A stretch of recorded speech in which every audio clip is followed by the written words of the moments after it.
Et moi, je suis avec vous tous les jours jusqu'à la fin du monde. Frères et sœurs, comme cette promesse de Jésus est précieuse en tout temps et en particulier en ces temps éprouvants que nous n'en finissons pas de traverser. Et je pense en particulier à ceux d'entre vous qui sont seuls, qui vivent en général et de manière plus intense depuis quelques semaines dans une grande solitude. Le Seigneur est avec vous, le Seigneur est avec nous tous les jours jusqu'à la fin des temps. Cette promesse est le cœur de notre joie chrétienne. Mais comment le Seigneur est-il avec nous? Il est avec nous dans les sacrements, l'Eucharistie en particulier. Sa parole retentit comme une parole vivante qui s'accomplit pour nous aujourd'hui, et les sacrements donnent corps, visibilité, fécondité à sa parole pour nous, pour le monde aujourd'hui.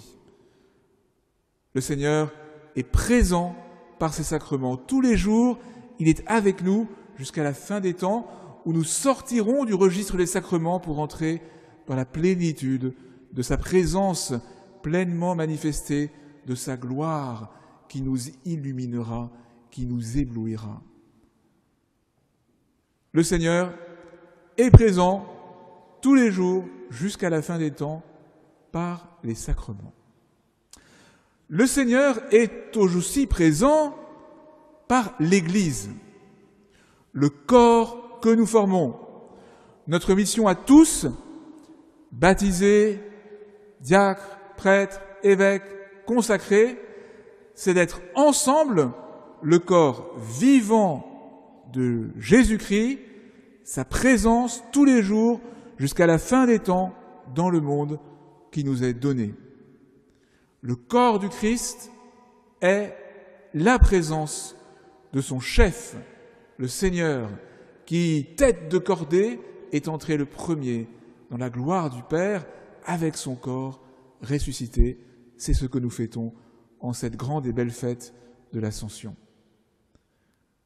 Certains de nos contemporains ont le sentiment que Dieu, qu'ils savent plus ou moins reconnaître ou nommer, est loin d'eux, est absent et mort même.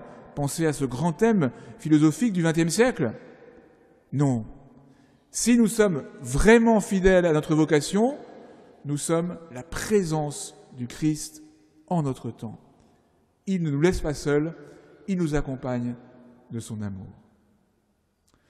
Le Christ est présent tous les jours, jusqu'à la fin des temps, par les sacrements, par son corps qui est l'Église.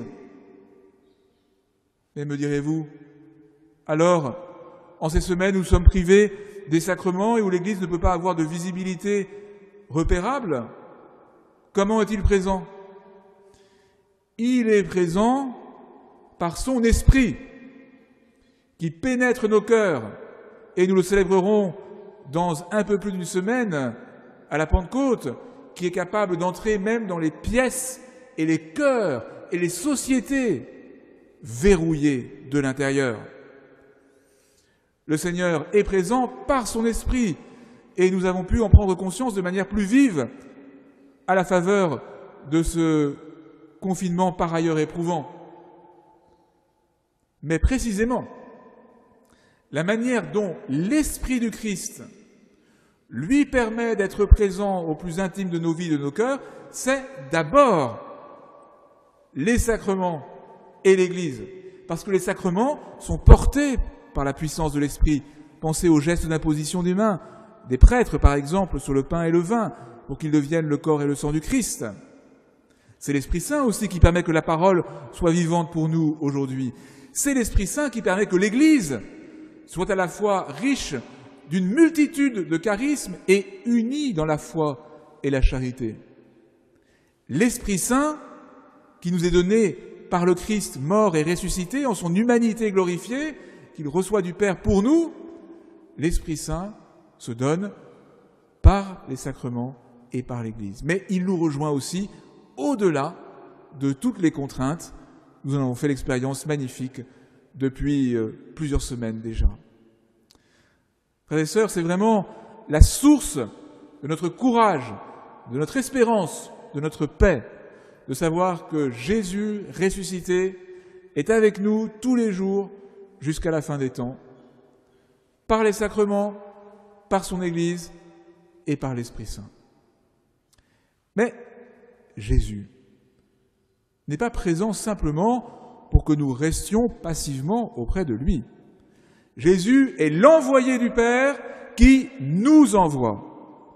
Et nous sommes appelés à nous rassembler pour nous laisser à nouveau toujours davantage envoyer. Frères et sœurs, nous avons le désir impatient de pouvoir nous rassembler à nouveau. Que ce désir soit aussi celui d'être envoyé de nouveau. Les temps qui vont s'ouvrir après le déconfinement liturgique seront des temps de ferveur partagée, mais aussi d'enthousiasme missionnaire.